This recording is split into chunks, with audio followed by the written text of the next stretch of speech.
여기 영국의 명문 고등학교의 기숙사에서 영국 학생이 15분 뒤 시작될 한국 유학생의 발표 대본을 갈기갈기 찢어버립니다. 그리고 한국 학생은 영국인 학생에게 아무 말도 하지 못하더니 보란듯이 대본을 보지 않고도 한국 경제 역사 100년이라는 주제로 아주 유창하게 발표를 하기 시작합니다. 영국인 학생이 비겁한 방식으로 한국인 학생을 방해했는데도 한국인 학생에게 연설대회에서 완전히 밀려버렸다고 하는데요. 무슨 일이 있었던 걸까요? 안녕하세요. 저는 영국 명문 사립학교에 다니는 18살 클레어 로빈슨이에요. 솔직히 제 자신이 이런 상황에 처하게 될 줄은 꿈에도 몰랐어요. 저는 명문 사립학교의 압박 속에 갇혀있죠. 경쟁이 치열하고 기대치는 하늘 높은 줄 모르네요. 모두가 최고의 대학 입학을 위해 경쟁하고 있고 전 예외가 아니에요. 사립학교의 삶은 결코 쉽지 않았어요. 복도는 모두 성공을 향해 달려가는 성적 우수한 학생들의 잡담으로 가득했죠. 뛰어나려는 압박감은 숨 막혀왔고 전 종종 정말 이게 다 가치 있는 건지 의심스러웠어요. 교과서에 파묻혀 밤새고 끝없는 과외 활동들 그리고 따라잡지 못할까 하는 끊임없는 두려움. 그야말로 누구라도 미쳐버릴 만한 건데 말이에요. 게다가 사회생활도 빼놓을 수 없죠. 모두가 지위와 명성에 집착하는 학교에서는 진정한 친구가 누군지 알기 힘들어요. 전 몇몇 친구들과 어울렸지만 그래도 그들이 제 인격보다는 제가 그들을 위해 해줄 수 있는 것에 더 관심이 있다는 느낌을 지울 수가 없었죠. 그런데 사실 제 머릿속엔 다른 문제가 있어요. 바로 아시아인들에 대한 제 편견이에요. 다 제 고모가 중국인 남자와 결혼하면서 시작됐어요. 그 남자는 절 중국의 유명한 대학에 다니는 제 사촌 링링이랑 비교하는 뻔뻔함을 보였죠. 그걸로 모자라 링링은 우리 집에 놀러 왔을 때 늘 몰래 숨어 다니면서 제 물건을 훔쳐갔어요. 그 일 이후 아시아인들에 대한 편견이 생겼어요. 모든 아시아인들은 무례하고 믿을 수 없는 사람들이라고 생각하게 됐죠. 그런데 한국에서 온 전학생 희수가 제 룸메이트가 되면서 제 세계는 완전히 뒤집어졌어요. 걔는 밝고 명랑했지만 난 속아 넘어가지 않았죠. 결국엔 걔도 본색을 드러낼 거라고 생각했어요. 천사같이 웃는 모습 뒤에 교활한 모습이 숨겨져 있을 것만 같았죠. 희수가 등장했을 때 전 이미 신경이 곤두서 있었어요. 한국에서 온 전학생에 대한 소문은 들었지만 별로 신경 쓰지 않았죠. 저와 무슨 상관이 있나요? 하지만 걔가 활짝 웃으며 우리 기숙사 방으로 들어올 때 털이 곤두설 만큼 긴장됐어요. 안녕, 난 희수야. 걔가 손을 내밀고 환하게 웃으며 말했어요. 앞으로 룸메가 될 모양이네?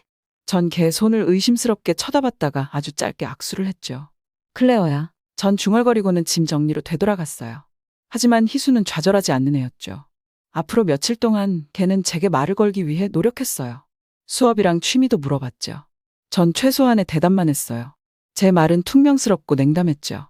그냥 저한테서 떨어지길 바랬어요. 사건은 아이패드 일로 결국 정점을 찍었어요.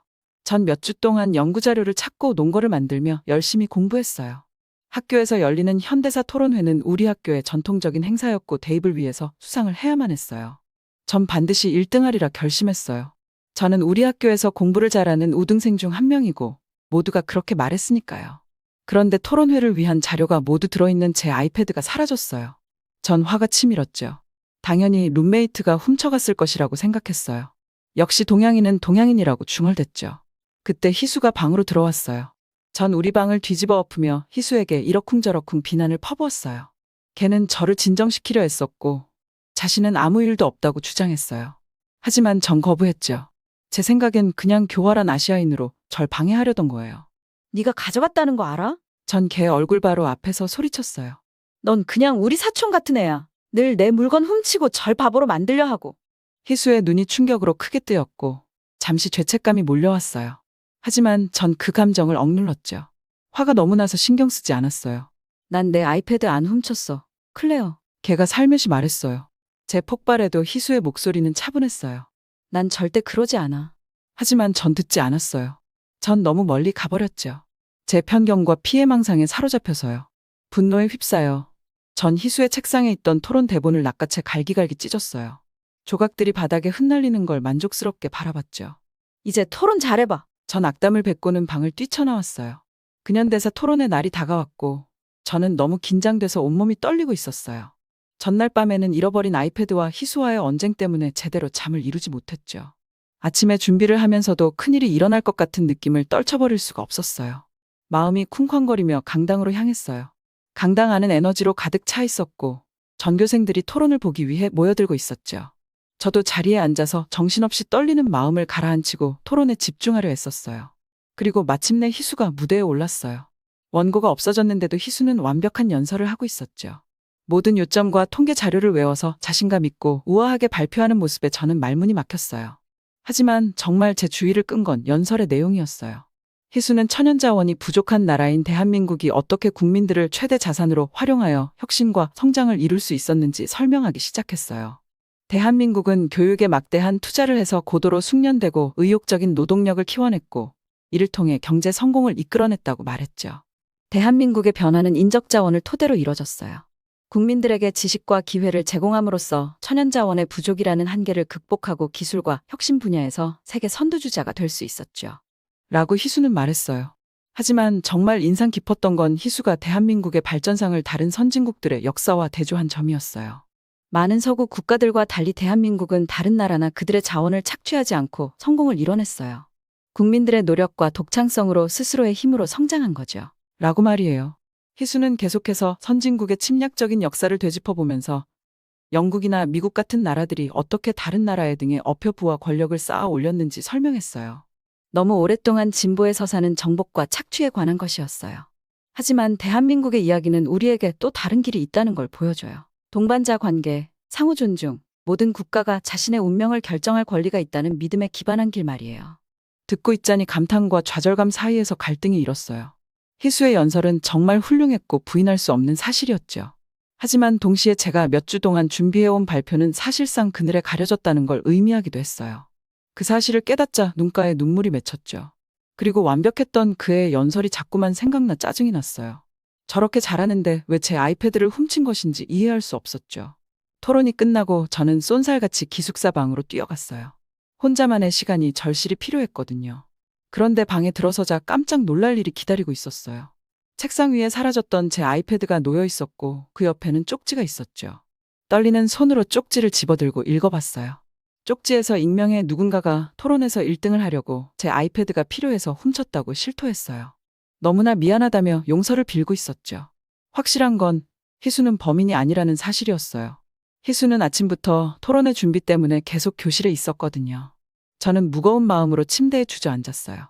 머릿속이 핑핑 돌았죠. 결국 범인은 희수가 아니었던 거예요. 희수는 처음부터 계속 사실대로 말하고 있었는데 제가 믿지 않았던 거죠. 부끄러움이 밀려왔어요.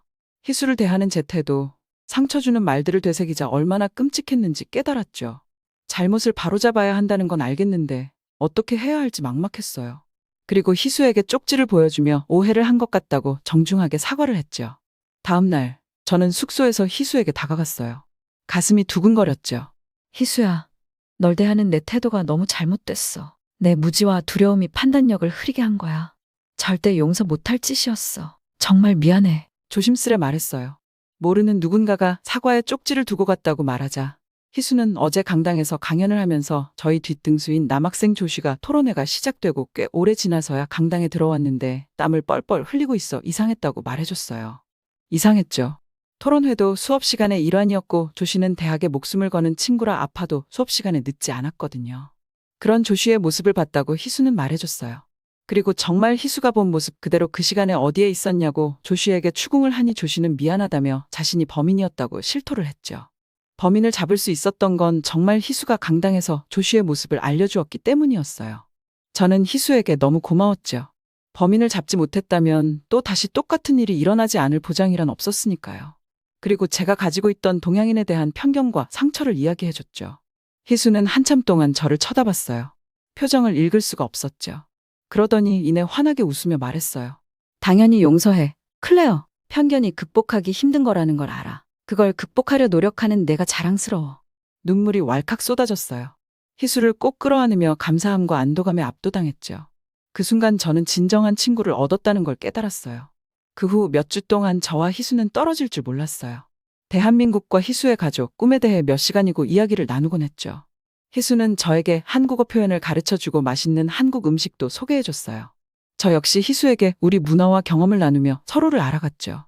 학년이 끝나갈 무렵 저는 희수와의 우정을 통해 변화되었다는 걸 깨달았어요. 더 이상 편협하고 편견에 사로잡힌 소녀가 아니었죠.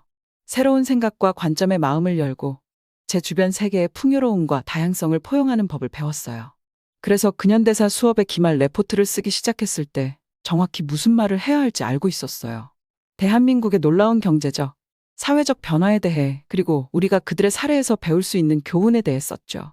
노력과 혁신, 교육에 대한 투자의 중요성, 역경에 맞서는 회복 탄력성과 의지의 힘에 대해서도 이야기했어요. 하지만 무엇보다도 개방적인 마음가짐의 중요성과 편견의 위험성에 대해 썼어요. 제 편견이 어떻게 제게 소중한 사람과의 우정을 잃을 뻔했는지, 그리고 세상을 새롭고 아름답게 바라보는 법을 어떻게 배웠는지 말이에요. 레포트의 마지막 문장을 입력하자 뿌듯함과 성취감이 밀려왔어요. 짧은 시간 동안 저는 정말 많이 성장했고, 그건 모두 희수 덕분이라는 걸 알고 있었죠. 희수는 스스로에 대해, 대한민국에 대해, 세상에 대한 진실을 보여줬고, 저는 그 우정과 깨우침에 영원히 감사할 거예요. 레포트를 프린트해서 교실로 향했어요. 높이 든 고개로 걸었죠. 앞으로 어떤 도전이 기다리고 있을지 모르지만 열린 마음과 자세로 맞설 준비가 되어 있다는 걸 알았어요. 그리고 희수 같은 친구가 곁에 있다면 무엇이든 가능하다는 걸 깨달았죠. 레포트를 본 선생님은 제게 너무 잘 썼다고 하셨고, 저는 좋은 성적을 받을 수 있었어요. 이 모든 게 희수 덕분이라는 생각이 들었죠. 저는 그동안 엄청난 여정을 가져왔던 것 같아요. 불과 몇 달 전만 해도 전 편견에 가득 차 있고 세상의 아름다움과 다양성을 보지 못하는 편협한 소녀였어요. 하지만 희수 덕분에 전 마음을 열고 새로운 생각과 관점을 받아들이며 세상을 전혀 다른 시선으로 바라볼 수 있게 되었죠. 어느 날 기숙사 방에 앉아 있는데 희수가 진지한 얼굴로 저에게 말했어요. 클레어, 얘기 좀 하고 싶은 게 있어. 저는 긴장감에 떨면서도 고개를 끄덕였죠. 희수는 부드럽게 말을 이었어요. 내가 근대사 과제에서 쓴 내용을 많이 생각해 봤어. 한국의 이야기가 우리 모두에게 노력, 혁신, 그리고 인간의 잠재력에 대한 교훈을 줄 수 있다고 한 거 말이야. 그 말에 뿌듯함을 느꼈어요. 진심으로 그렇게 생각해. 한국의 성공은 사람들이 힘을 모아 공동의 목표를 향해 노력할 때 무엇을 이룰 수 있는지 보여주는 거잖아. 희수는 감정에 북받쳐 고개를 끄덕였어요. 맞아. 그래서 너에게 부탁하고 싶은 게 있어. 이번 여름에 한국에 나랑 같이 가줄래? 내 나라를 보여주고 가족과 친구들을 소개해주면서 한국을 특별하게 만드는 것이 무엇인지 직접 보여주고 싶어. 가슴이 두근거렸어요. 한국에 가서 제 상상력을 사로잡은 나라를 직접 보는 것은 짜릿하면서도 두려웠죠. 하지만 진지하고 간절한 희수의 얼굴을 보니 거절할 수가 없었어요. 정말 가고 싶어. 이번 여름에 그것보다 더 하고 싶은 건 없을 것 같아. 떨리는 목소리로 말했죠. 희수의 얼굴에 환한 미소가 떠올랐고 저를 꼭 껴안았어요. 고마워, 클레어. 이게 나에게 얼마나 의미 있는 일인지 넌 모를 거야. 그래서 몇 주 후 저는 가슴이 두근거리는 가운데 서울행 비행기에 올랐죠. 희수는 수도의 붐비는 거리부터 한적한 시골의 아름다움까지 한국의 최고를 다 보여주겠다고 약속했어요. 처음 간 곳은 전쟁 기념관이었는데 한국의 아픈 과거를 떠올리게 하는 엄숙한 곳이었어요. 전시관을 둘러보면서 희수는 전쟁을 겪은 할아버지 할머니 이야기를 들려줬어요. 많은 아픔을 겪으면서도 더 나은 미래에 대한 희망을 잃지 않았던 한국인들의 강인함에 감동했죠. 하지만 저에게 가장 깊은 인상을 남긴 건 한국의 비무장지대였어요. 남북한 경계에 서서 철조망과 감시탑을 바라보니 등골이 오싹해졌죠. 희수는 한반도가 분단되면서 가족들이 갈라지고 민족 정신에 깊은 상처를 남겼다고 말했어요. 하지만 통일에 대한 희망과 두 나라의 간극을 좁히기 위한 노력에 대해서도 이야기했죠. 여행 내내 한국인들의 따뜻함과 환대에 감동했어요. 맛있는 길거리 음식을 파는 아줌마부터 지하철길 안내를 도와준 젊은이들까지 어디를 가나 미소와 친절로 맞아줬죠. 희수가 한국 문화에서 인간적 유대와 공동체의 중요성에 대해 말한 게 무슨 뜻인지 이해하기 시작했어요. 하지만 정말 숨이 멎을 것 같았던 건 마지막 방문지였어요. 희수는 전통 한옥마을을 예약해서 아름답게 복원된 한옥에서 묵으며 수백 년 동안 살아온 삶을 경험하게 해줬거든요. 마을에 도착하니 마치 시간을 거슬러 간 것 같았어요. 좁고 구불구불한 길에는 기와집들이 늘어서 있었고 각각이 예술 작품 같았죠. 공기는 나무 연기 냄새와 새소리로 가득했고 사람들은 평화롭고 만족스러운 일상을 살아가고 있었어요. 그날 밤 희수와 함께 한옥 마당에 앉아 차를 마시며 별이 떠오르는 걸 지켜봤어요. 깊은 감사함이 밀려왔죠. 역사와 문화를 배우러 한국에 왔지만 훨씬 더 많은 것을 얻었어요. 우정, 이해, 그리고 세상을 바라보는 새로운 시각을 발견했죠. 고마워, 희수야. 떨리는 목소리로 조용히 말했어요. 나에게 내 나라를 보여주고 다양성의 아름다움과 인간적 유대의 힘을 알게 해줘서 고마워. 희수는 눈물이 고인 채 미소 지었어요. 마음을 열어줘서 고마워. 배우고 성장하고 변화할 준비가 되어 있어서 고마워. 한동안 조용히 앉아서 어둠 속에서 귀뚜라미 소리를 들었죠. 그러다 희수가 다시 입을 열었어요. 사실 한국의 이야기는 그것에 관한 것 같아. 과거에서 배우고 미래를 받아들이며 적응하고 진화할 준비가 되어 있다는 거지. 우리는 모두 연결되어 있고 우리의 성공은 다른 이들의 성공에 달려 있다는 걸 인식하는 거야. 목이 메었지만 고개를 끄덕였어요. 맞는 말이야. 그리고 그건 우리 모두가 배워야 할 교훈인 것 같아. 어디서 왔든 무엇을 믿든 말이야. 희수는 손을 내밀어 제 손을 꼭 잡았어요. 내가 여기 있어서 너무 기뻐. 클레어, 우리가 함께 이 여정을 떠나고 있어서 정말 행복해. 한옥 지붕 위로 달이 떠오르는 걸 바라보며 손을 잡고 앉아있자니 정말 특별한 걸 찾았다는 걸 알았어요. 친구, 세상에 대한 새로운 이해, 그리고 전에는 알지 못했던 삶의 목적을 발견한 거죠. 그 후 몇 주 동안 저희는 저희 자신도 놀랄 정도로 열정적이고 열심히 한국을 경험했어요.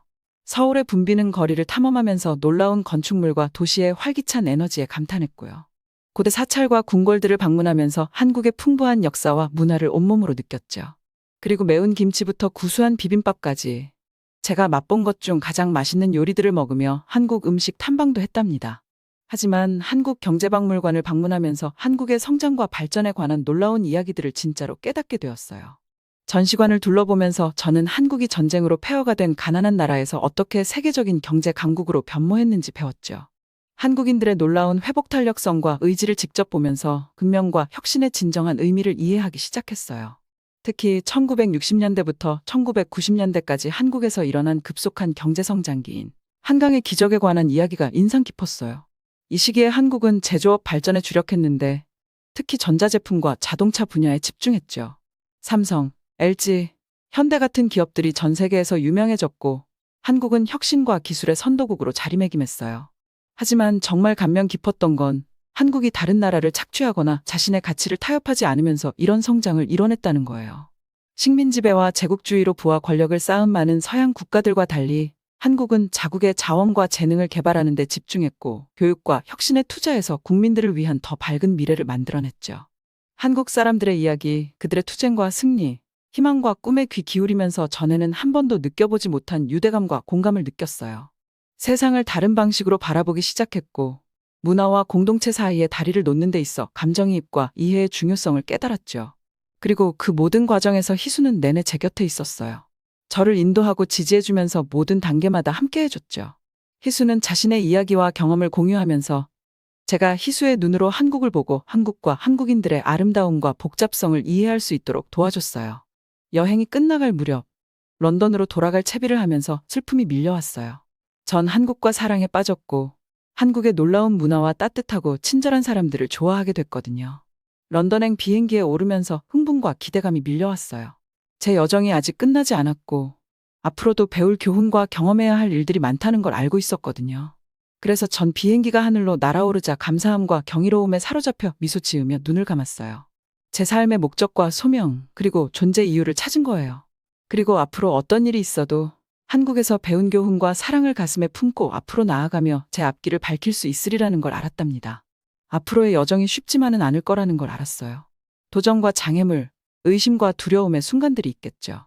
하지만 희수가 곁에 있고 한국에서 배운 교훈이 있다면 앞으로 다가올 어떤 일도 맞설 준비가 되어 있다는 걸 깨달았어요.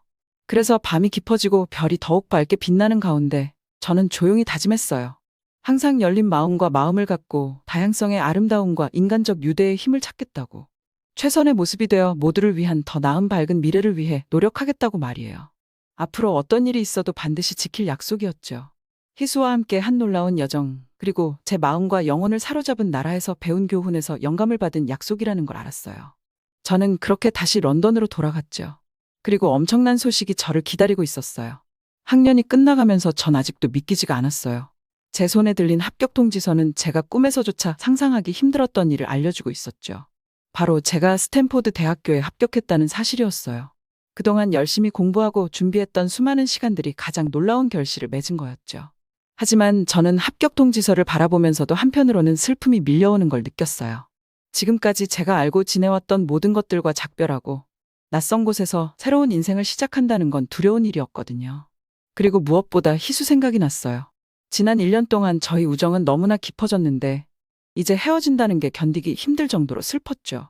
하지만 희수와 함께하며 한국에서 배운 교훈을 가지고 이제는 건강하게 경쟁을 하는 방법을 알게 되었으니 실천할 차례라고 느꼈어요. 희수와 다른 학교를 가게 되어 우린 작별하지만 희수가 가르쳐준 것들을 잊지 않고 행동하겠다고 다짐을 하게 되었죠. 아, 이런 건 진짜 도저히 못 먹겠어. 후진국들에서 즐겨 먹는 음식인데 말이야. 간식도 무슨 말린 새우랑 이런 거 어떻게 먹으라는 거야?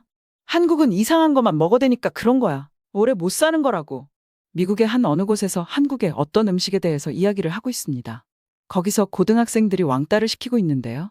그중 조금 왜소해 보이는 한국 여학생은 자기를 놀리고 있는 고등학생들을 째려보면서 소리 지릅니다. 너네는 비만 덩어리들이라고. 안녕하세요. 저는 텍사스에서 LA로 대학 진학을 한 아멜리아라고 합니다. 저는 텍사스주에서 살고 있는데요. 공부를 좀 잘했어요.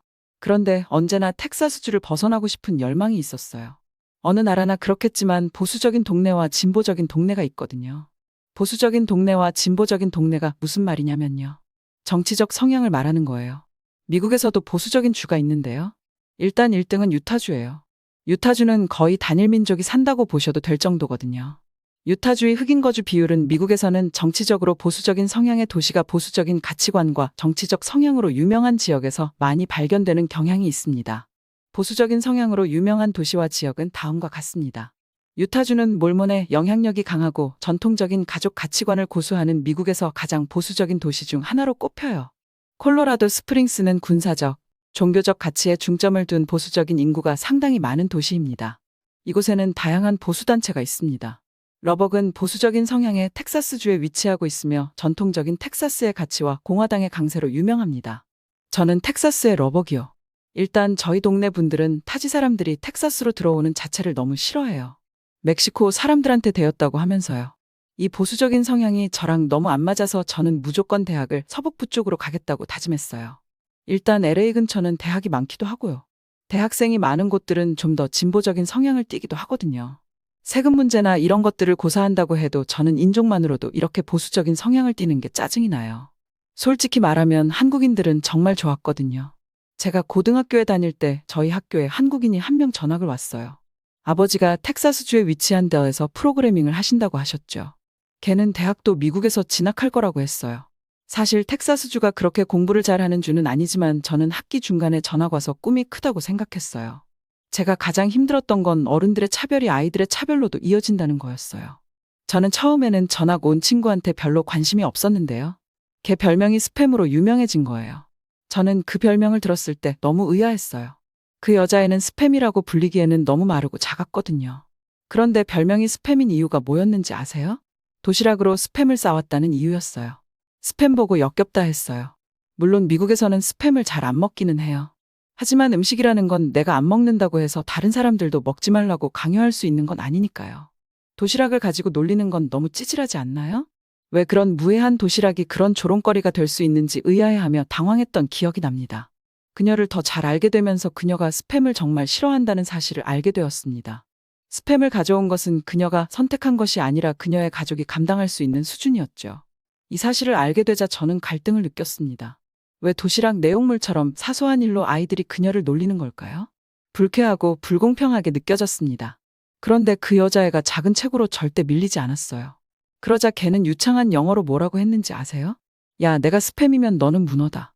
이렇게 말하는 거예요. 그 여자애를 괴롭히던 애는 갑자기 당황해서 내가 왜 문어냐고 소리치기 시작했어요. 이건 영어로 들으셔야 하는데요. 그 여자애는 You are here, run away. You are born to be bold. 라고 하면서 남자애한테 외쳤어요. 네 머리가 아멜리아지고 있고 태생이 대머리로 태어났다는 거죠. 뒤에서 다른 애들이 그 문어를 비웃기 시작했어요. 그 뒤로 그 남자의 별명은 문어가 되었죠. 솔직히 말하면 대머리가 그 정도로 심하지는 않았는데요. 문어라고 생각하고 보니까 문어처럼 보이기는 했어요. 다음에도 또 도시락으로 사건이 터졌어요. 한국 스프를 보고 개발도상국 보급품 같다며 자긴 죽어도 안 먹는다고 한 거예요. 아니, 얼마나 괴롭힐 게 없으면 자꾸 도시락 가지고 찌질하게 구나 싶어요. 급식실 사건은 계속되었고 저는 고정관념과 편견에 끈질긴 생명력의 의문을 품게 하는 또 다른 상황에 처했습니다. 이번에는 한국식 국물이 담긴 도시락을 둘러싸고 벌어진 일이었는데 그때의 반응에 좌절감과 함께 변화를 만들어야겠다는 결심을 하게 되었습니다. 어느 날 학교 식당에 들어섰을 때 옥토퍼스라고 부르는 한 학생이 친구들과 함께 식탁에 앉아 있는 것을 발견했습니다. 옥토퍼스는 음식 가지고 자꾸 차별적인 태도를 보였어요. 모든 것을 경멸하는 태도를 보였습니다. 그는 다른 사람의 도시락에 들어있는 한국식 국물을 보고는 큰 소리로 죽어도 안 먹어! 개발도상국 음식 같아! 라고 외쳤습니다. 그게 뭐였는지 아세요? 오뚜기 스프요. 오뚜기에서 나오는 라면은 잘 먹는 놈들이 왜 스프 가지고 난리를 치는지 모르겠어요. 그 말은 제 배에 주먹을 날리는 것 같았습니다. 옥토퍼스의 발언은 무신경할 뿐만 아니라 다른 문화에 대한 해로운 고정관념을 고착화하는 거였으니까요. 더더욱 텍사스를 떠야겠다는 생각을 강하게 넣어주었죠. 특히 새로운 것을 배우고 경험하는 데 열려 있어야 할 학생들 사이에서 그런 무지와 폐쇄적인 태도가 드러나는 것을 보고 실망스러웠습니다. 아무도 도전하지 않는다면 옥토퍼스가 계속해서 도시락을 가지고 장난을 칠지 궁금하지 않을 수 없었습니다. 그는 계속해서 다른 사람들의 선택을 조롱하고 학교 공동체를 더 분열시킬까요? 저는 옥토퍼스와 같은 사람에 맞서서라도 이러한 고정관념에 도전하는 것은 저와 같은 개인에게 달려있다는 것을 깨달았습니다. 그 여자의 이름은 지희였는데요. 저는 지희와 의외의 곳에서 친해졌어요. 과학탐구 동아리요. 솔직히 저희 학교에서는 공부를 열심히 하는 친구가 없어서 저는 늘 좀 외로웠거든요. 저희는 과학탐구 동아리에서 같은 과학 주제를 탐구하면서 친해졌어요. 와, 근데 걔가 진짜 똑똑했어요. 특히 반도체 관련해서는 이미 대학 과정을 하고 있는 줄 알았어요. 그녀의 이름은 지희였고, 우리의 우정은 가장 예상치 못한 곳, 즉 과학 동아리에서 꽃을 피웠습니다. 저는 학업에 대한 열정을 공유하는 친구가 많지 않아서 학교에서 항상 외로움을 느꼈어요. 하지만 과학 동아리에 가입한 것이 지희와 특별한 우정을 쌓는 계기가 될 줄은 꿈에도 몰랐어요. 대부분의 학생들이 스포츠나 사교 활동에 더 관심이 많았던 작은 마을 학교에서 지희와 저는 과학 주제 탐구에 대한 열정에서 공통점을 발견했습니다. 우주의 신비와 자연계의 경이로움에 대한 공통된 호기심에서 시작되었습니다. 우리의 대화는 일상적인 토론에서 다양한 과학 분야에 대한 심도 있는 탐구로 빠르게 발전했습니다. 특히 지희는 뛰어난 지성을 지녔습니다. 특히 반도체 분야에 대한 그녀의 지식은 경외감을 불러일으켰습니다. 몰래 대학 수준의 과정을 수강하고 있는 건 아닌지 의심스러울 정도였죠. 복잡한 개념을 이해하는 능력과 복잡한 과학적 세부 사항을 탐구하는 그녀의 열정은 저에게 놀라움과 영감을 동시에 안겨주었습니다. 과학 동아리에서 보낸 시간은 우리에게 안식처가 되어 주위의 평가에 대한 두려움 없이 배움에 대한 사랑을 나눌 수 있는 장소가 되었습니다. 우리는 실험을 위해 협력하고, 이론에 대해 토론하고, 지식의 경계를 넓히기 위해 서로를 격려했습니다. 그 순간 저는 학문적 관심사를 공유하는 친구가 있다는 것의 진정한 가치를 깨달았습니다. 하지만 우리의 우정은 과학의 영역을 넘어섰습니다. 지희와 저는 서로 비슷한 꿈과 열망을 가지고 있다는 것을 알게 되었습니다. 우리 둘 다 고등교육을 받고 선택한 전공 분야를 통해 세상에 의미 있는 영향을 미치고 싶다는 열망을 품고 있었죠. 우리는 종종 미래에 대한 희망과 꿈을 중심으로 대화를 나누었고 그 순간 우리의 유대감은 더욱 깊어졌습니다. 옥토퍼스한테 괴롭힘 당하는 거 괜찮냐고 물어봤는데 지희는 엄청 단단한 친구였어요. 어차피 자기가 이기니까 상관없다고 하더라고요. 실제로 지희는 인기가 좋았거든요. 솔직히 말하면 옥토퍼스 주변 친구들은 지희를 좋아해서 괴롭히는 찌질한 애들도 있었어요. 여자애를 좋아해서 괴롭힌다는 게 진짜 언제적 얘기예요. 좋아하면 잘해줘야지 왜 관심 받겠다고 괴롭히고 있나 모르겠어요. 얘는 질리지도 않나 다음에는 과자였어요. 한국 과자 중에 해물맛이 나는 과자들이 있나 봐요. 아니 김맛 과자도 있는 세상에 해물맛이 나는 과자가 뭐가 그렇게 특이하다고 난리를 치는지 모르겠어요. 그 과자가 2개였는데요. 새우깡이요. 그리고 오징어 땅콩이었어요. 솔직히 저도 비려서 잘 못 먹겠더라고요. 근데 그러면 그냥 안 먹으면 되지.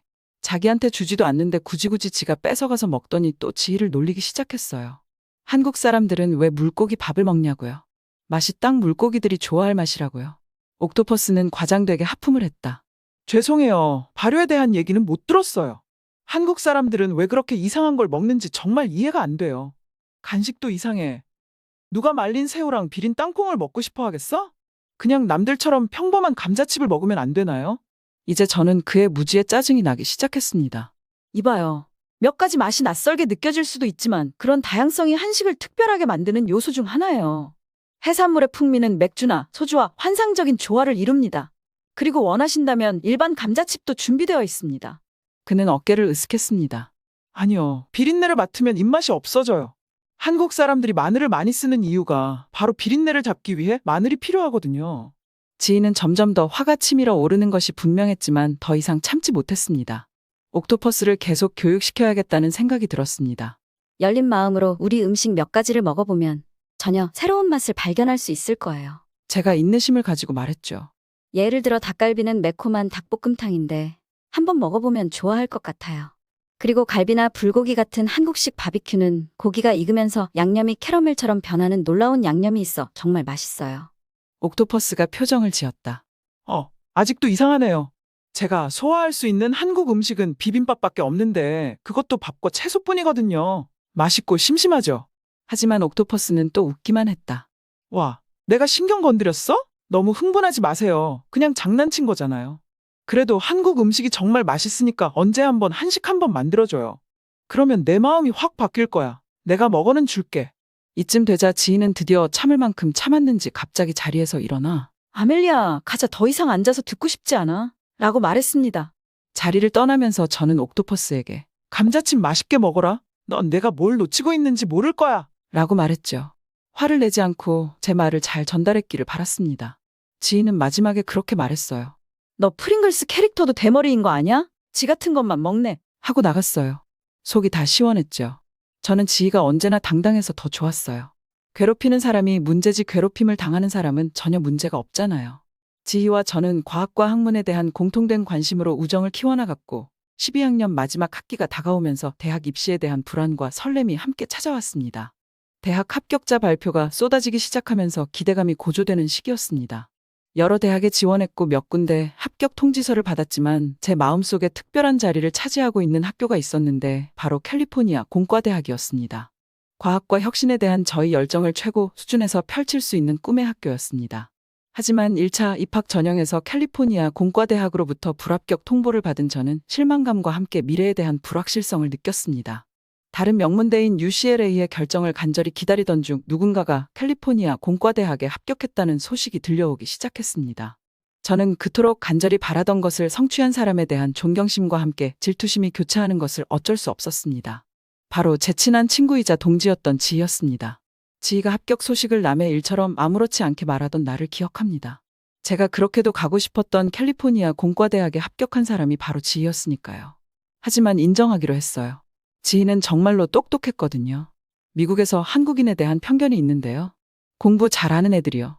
물론 이런 편견도 좀 기분 나빠하는 사람들도 있겠지만 이건 편견이 아니라 사실이었어요. 지희를 보면 진짜 똑똑했거든요. 지희 부모님도 그렇고요. 저는 나중에 UCLA에서 합격 통보를 다행히 받을 수 있었어요. 지희는 둘이 같이 캘리포니아로 가게 되었다면서 좋아했어요. 지희 부모님은 대학 합격 축하 파티를 해주신다고 하면서 먹고 싶은 음식이 뭐냐고 여쭤보셨는데요. 저는 한국 음식이 먹고 싶었어요. 그랬더니 지희 어머님은 알겠다고 하면서 삼겹살 파티를 준비해 주셨죠. 그날은 저뿐만 아니라 대학에 합격한 지희 친구들이 모두 오는 날이었어요. 다들 삼겹살 파티를 좋아했어요. 지희가 꿈에 그리던 대학에 입학한 것을 축하하기 위해 지희 엄마가 저를 초대해 한식 잔치를 열었을 때 정말 기뻤습니다. 지희와 저는 고등학교 1학년 때부터 친구 사이였기 때문에 마치 한 가족처럼 느껴졌어요. 저는 지희의 엄마가 이 날을 위해 멋진 한식을 만들기 위해 모든 노력을 기울일 것이라는 것을 알고 있었습니다. 파티 당일, 저는 가족들의 준비를 돕기 위해 일찍 도착했습니다. 지희 엄마는 그동안 요리하느라 얼굴이 빨개진 채로 저를 반갑게 맞아주었습니다. 주방은 소불고기 재우는 냄새, 국물이 끓는 냄새, 석쇠에 지글지글 구워지는 삼겹살 냄새 등 식욕을 돋우는 냄새로 가득했습니다. 지희 아빠는 바비큐 불판을 지키며 기름이 빠지고 고기가 바삭하게 익어가는 완벽한 삼겹살 한 판을 조심스럽게 지켜보고 있었습니다. 저도 손을 씻고 고기를 뜨거운 그릴에 올려놓는 것을 도왔습니다. 곧 온 가족이 국수를 볶고 비빔밥에 넣을 신선한 채소를 다듬는 등 조화롭게 일하고 있었습니다. 지희와 저는 지희네 엄마가 미리 준비해둔 김치, 콩나물, 시금치 무침, 멸치 어묵 등 반찬을 차려놓고 식탁을 차렸습니다. 모두 식탁에 둘러앉아 웃고 떠들며 대학 생활 계획에 대해 신나게 이야기를 나누었습니다. 옥토퍼스 같은 애는 이런데 오지도 못할 거예요. 지희 아버지의 따뜻한 축하 덕담이 끝나고 본격적으로 음식을 먹기 시작했습니다. 거짓말 안 치고 칵테일 파티 이런 것보다 훨씬 더 재밌었어요. 맛있는 음식을 먹는 것이야말로 최고의 파티잖아요. 한국 음식은 맛있는 음식의 끝판왕이고요. 탐나는 삼겹살을 접시에 가득 담아 혀끝에서 살살 녹는 기름진 고기 조각을 먹었습니다. 다음으로 얇게 썬 소고기를 구워 달콤한 간장 양념에 버무린 불고기를 맛보았습니다. 김치전은 겉은 바삭하고 속은 부드럽고 고소한 맛으로 균형이 잘 잡혀 있었습니다. 김치볶음밥, 미끈미끈한 잡채면, 김이 모락모락 나는 순두부찌개 등을 한 입씩 먹으며 지희 엄마의 요리 솜씨에 찬사를 보냈습니다. 어머니는 그저 흐뭇한 미소를 지으며 더 먹으라고 격려해 주셨어요. 우리 모두는 이 특별한 축하 행사를 최대한 즐기고 싶어 두 번째, 세 번째 음식을 먹으러 돌아갔습니다. 마지막까지 완벽했어요. 바로 달콤한 꿀이 들어간 한국식 과자 약과요. 약과를 더욱 맛있게 만드는 것이 뭔지 아세요? 바로 아이스크림 한 스쿱과 함께 먹는 것입니다. 정말 이건 미국 사람들에게 완벽한 디저트예요. 한국 사람들은 이 약과를 한 개만 먹고 잘 못 먹더라고요. 하지만 미국 사람들은 단 걸 좋아하잖아요. 심지어 아이스크림처럼 빨리 아멜리아지는 것도 아니고 씹는 맛까지 존재하니까요. 상상해보세요. 화창한 오후 고풍스러운 카페에 앉아간 만든 약과 한 접시를 들고 있는 제 자신을 발견합니다. 아몬드 모양의 쿠키에 꿀 유약을 얇게 발라 반짝이는데 입안에서 사르르 녹아내립니다. 달콤한 향이 입안을 가득 채우자 순식간에 얼굴에 미소가 번집니다. 하지만 여기서 중요한 것은 저 혼자가 아니라는 사실입니다. 저는 이 즐거운 순간을 친한 친구나 사랑하는 사람 등 특별한 사람과 함께 나누고 있습니다. 부드러운 약과를 한 입 베어 물며 섬세한 맛의 조화를 음미합니다. 꿀의 달콤함이 아몬드의 고소한 풍미와 어우러져 행복한 미각을 선사합니다. 저는 대학에 가서도 한국인의 든든함을 가지고 있는 지희와 계속 어울리면서 지낼 거예요. 지희는 저에게 좋은 영향만 주는 친구니까요. 그리고 지희의 당당함을 누가 따라갈 수 있겠어요. 자기보다 덩치가 큰 미국인에게 지지 않고 맞서는 태도요. 위에 다른 따뜻한 사연들도 있으니 꼭 시청해주세요. 구독과 좋아요 부탁드릴게요. 끝까지 시청해주셔서 감사합니다. 그럼 내일 또 만나요.